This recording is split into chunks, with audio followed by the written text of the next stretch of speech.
ಖ್ಯಾತ ಮೇರು ನಟ, ಕನ್ನಡದ ಖ್ಯಾತ ನಟರಾದ ಶ್ರೀಯುತ ದಿವಂಗತ ಡಾಕ್ಟರ್ ವಿಷ್ಣುವರ್ಧನ್ ಸಮಾಧಿ ಇವತ್ತು ಹೈಕೋರ್ಟ್ ಆದೇಶದ ಮೇರೆಗೆ ತೆರವುಗೊಳಿಸಿದ್ದಾರೆ. ಅಭಿಮಾನ್ ಸ್ಟುಡಿಯೋ ಹತ್ರ ಸದ್ಯದ ಪರಿಸ್ಥಿತಿಯಲ್ಲಿ ಪೊಲೀಸರು ಕಾವಲಿದ್ದಾರೆ. ಸಾರ್ವಜನಿಕರಿಗೆ ತಕ್ಕ ಮಟ್ಟಿಗೆ ತೊಂದರೆ ಆಗ್ತಾ ಇದೆ. ಬಟ್ ಪೊಲೀಸರು ಟ್ರಾಫಿಕ್ನ ಕ್ಲಿಯರ್ ಮಾಡಿಸ್ತಾ ಇದ್ದಾರೆ.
ಇದು ಸದ್ಯ ಅಭಿಮಾನ್ ಸ್ಟುಡಿಯೋ ಮುಂಭಾಗದ ಸದ್ಯದ ಪರಿಸ್ಥಿತಿ. ಯಾವುದೇ ರೀತಿಯಾದಂಥ ಸಾರ್ವಜನಿಕರಿಗಾಗಲಿ ಬೇರೆ ಯಾವುದೇ ರೀತಿಯಾದಂಥ ಮಾಧ್ಯಮ ಮಿತ್ರರಿಗಾಗಲಿ ಯಾರಿಗೇ ರೀತಿಯಾದಂಥ ಪ್ರವೇಶ ಇಲ್ಲ.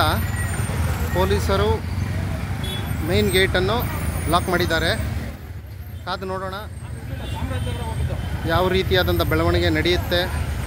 ಕನ್ನಡ ಪರ ಹೋರಾಟಗಾರರು, ಡಾಕ್ಟರ್ ವಿಷ್ಣುವರ್ಧನ್ ಅಭಿಮಾನಿಗಳು ಪ್ರತಿಕ್ರಿಯೆ ಹ್ಯಾಕ್ ಕೊಡ್ತಾರೆ ಅಂತ ಕಾದು ನೋಡಬೇಕಾಗಿದೆ. ಇದ್ರ ಬಗ್ಗೆ ನಾವು ಉಗ್ರ ಹೋರಾಟವನ್ನು ಮಾಡ್ತೀವಿ. ಈ ಬಗ್ಗೆ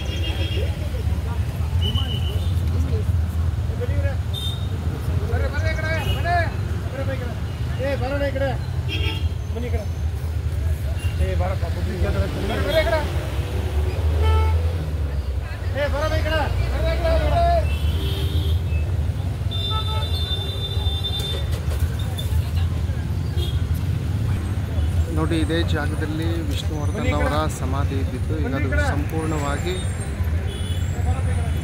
ಡೆಮಾಲಿಷ್ ಮಾಡಲಾಗಿದೆ. ಇದೇ ಜಾಗದಲ್ಲಿ